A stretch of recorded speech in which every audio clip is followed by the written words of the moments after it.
अस्सलाम वालेकुम सामईन इकराम।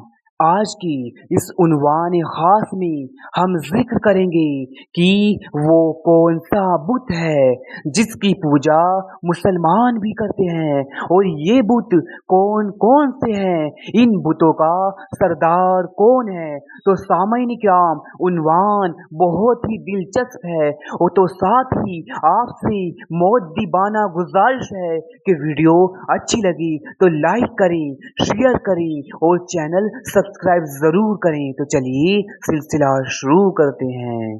सामईन इकराम, देखिए अहले मार्फत फरमाते हैं कि अवाम के तीन बुत हैं और खवास यानी खास लोगों के भी तीन बुत हैं। आम लोगों के जो तीन बुत हैं वो ये हैं, एक बुत खाने पीने की ख्वाहिश और इसकी मोहब्बत, और दूसरा बुत शर्मगाह की शहवत वे इसकी मोहब्बत, और तीसरा बुत बीवी बच्चों की मोहब्बत। और इसी तरह खवास लोगों के भी तीन बुत हैं, एक बुत माल की मोहब्बत और दूसरा बुत जवां मर्तबे की मोहब्बत, तीसरा बुत ज़ाहिरी ज़ेब व ज़ीनत की मोहब्बत। अज़ीज़ान मोहतरम, देखिए इन छह बुतों के अलावा सबसे बड़ा एक सातवां बुत भी है और वो नफ्से काफिर है।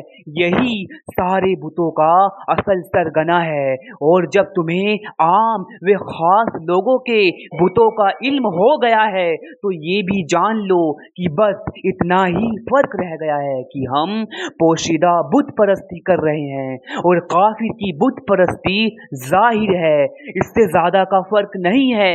ऐसी सूरत हाल के एतबार से ये जुब्बा व दस्तार बुत व जन्नार से कम नहीं है।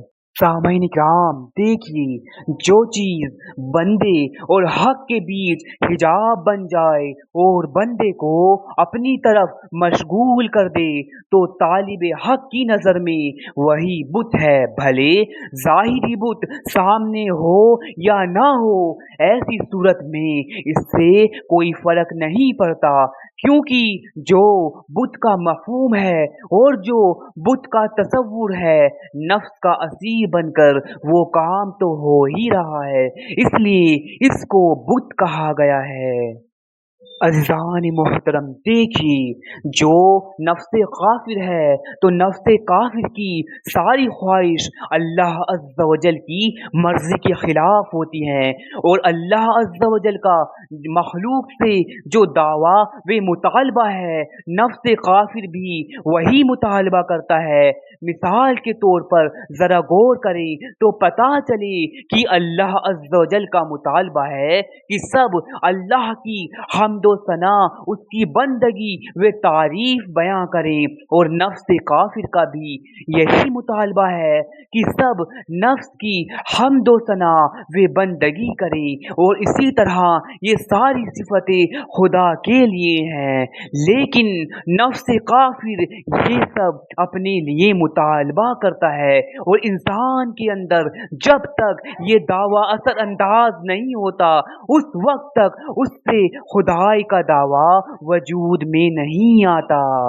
अज़ीज़ान मोहतरम, ये बात भी जान लीजिए कि फिरऔन ने भी यही किया था कि उसने अपने अंदर नफ्स काफिर की इन सब सिफतों का ख्याल जमाया और फिर खुदाई का दावा किया। और सामईन किराम, इस गलत फहमी में मत रहना कि इस तरह की बातें सिर्फ और सिर्फ फिरौन में थी और हम में नहीं है, बल्कि असल बात तो ये है कि इस तरह की बातें और इस तरह के दावे सबके नफ्स में है। बस इतना है कि उसको कत्ल का खौफ नहीं था, क्योंकि उस जमाने में फिरौन से जबरदस्त दूसरा कोई शख्स नहीं था, इसलिए उसने खुदाई का दावा कर दिया। اور अज़ीज़ान मोहतरम, इसके अपोजिट, इसके ज़िद हम लोगों के नफ्स को डर है कि कहीं कत्ल ना कर दिए जाएं, इसलिए हमारा दावा पोशीदा है। उसकी फिरौनियत ऐलानिया थी और हमारे नफ्स का दावा पोशीदा है। तो सामईन इकराम, नफ्स काफिर को अगर मौका मिले तो एक पल में ये दावाई मुसलमानी को खत्म कर दे और सैकड़ों जन्नार बंधवा दे और सैकड़ों बुत तुम्हारे सामने पेश कर दे। तो सामईन इकराम, अल मुख्तसर, यही वो नफ्स काफिर है कि जिसकी इबादत व इताअत मुसलमान भी करते हैं, इसे अपना माबूद बनाए हुए हैं और इसी को बुत कहा गया है। यही वो बुत है जिसे काफिर ही नहीं मुसलमान भी पूजता है।